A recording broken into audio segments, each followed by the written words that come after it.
নমস্কার, জয় মাতারা। আমি অ্যাস্ট্রো হিমাংশু ভাগ্যের দুয়ার থেকে আপনাদেরকে জানাই আন্তরিক শুভেচ্ছা, ভালোবাসা। আজ আমি বলতে চলেছি, আপনারা যারা মকর রাশির জাতক জাতিকারা আছেন, 2026 আপনাদের কর্ম, কেরিয়ার, আপনাদের বিজনেস কীরকম চলবে। দেখুন, বছরের প্রথম দিকে আপনাদের দেখবেন কর্মক্ষেত্রে বাধা বিপত্তি তৈরি হয়েছে। আপনারা অনেকেই ভুল খাতে ইনভেস্টমেন্ট করে ফেলে দিয়েছেন, যার কারণে আপনারা অনেকেই অর্থ সংকটের মধ্যে পড়ে গেছেন। আবার কেউ কেউ হয়তো ঋণ বা লোনের মধ্যে আপনারা পড়ে গেছেন। আপনারা মানে বিভিন্ন রকম ধার দেনার মধ্যে আপনারা জড়িয়ে গেছেন। আপনাদের ফিনান্সের জায়গাটি, আপনাদের সেভিংসের জায়গাটি খুব একটা ভালো নেই, ঠিক আছে। তাছাড়া দেখবেন আপনারা এই সময় কর্মক্ষেত্রে নানা রকমের বাধা বিপত্তির সম্মুখীন আপনাদের হতে হচ্ছে বা হয়েওছে।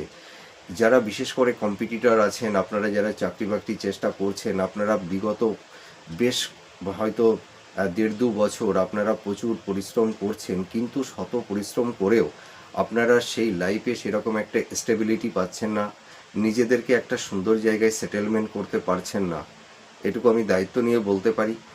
আর বিশেষ করে আপনারা যারা কম্পিটিটর আছেন, আপনাদের এই সময় কর্মক্ষেত্রে নানা রকমের বাধা বিপত্তি তৈরি হয়েছে। আপনাদের দেখবেন হওয়া কাজ আটকে যাচ্ছে। আপনাদের কর্মের জায়গাটিতে কোনো ধারাবাহিকতা নেই, কোনো কনসিস্টেন্সিটা নেই। আপনাদের এই সময় আপস অ্যান্ড ডাউনের মধ্যে দিয়ে চলতে হচ্ছে। বিশেষ করে যারা আপনারা মানে প্রফেশনের মধ্যে আপনারা যারা আছেন।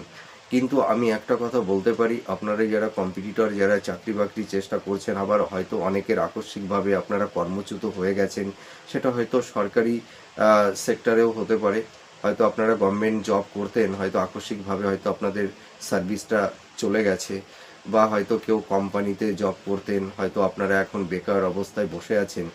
বছরের প্রথম দিকে, অর্থাৎ জানুয়ারি থেকে আপনাদের বছরের মধ্যভাগ পর্যন্ত আপনাদের কর্মসংক্রান্ত বিষয় নিয়ে একটু সমস্যা থাকবে। কিন্তু জুন জুলাই মাসের পর থেকে আপনাদের নতুন জব, নতুন কর্ম আপনারা কিন্তু প্রাপ্তি লাভ করতে পারবেন, যদি মানে আপনাদের মেটাল বাচ্চাটা যদি স্ট্রং থাকে, ভালো, ঠিক আছে।